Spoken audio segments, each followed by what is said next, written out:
41 ka mga primary evacuation centers samtang 35 ka mga secondary evacuation centers ang gipili sa kagamhanan sa dakbayan sa Talisay aron kapahilunaan sa mga mulupyo sa 22 ka mga barangay kung mahitabo mang makahatag og dakong epekto ang bagyo sa Sugbo. Si Femari Dumabok sa report.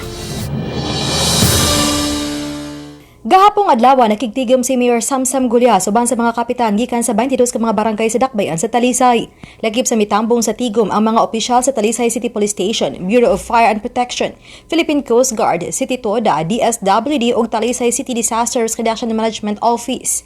Kabahin kini sa pagpangandam sa dakbayan sa pagsud na sa Super Typhoon nga may international name nga Mawar sa Philippine Area of Responsibility nga tawgon unya sa pagsud niini nga Typhoon Betty.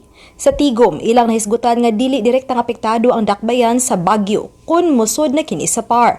Apan gipaabot nga subay sa banabana sa pag-asa nga mohatod kini sa kusog nga pag-uwan-uwan nga posibleng mosangpot sa pagbaha ug pagdahili sa yuta.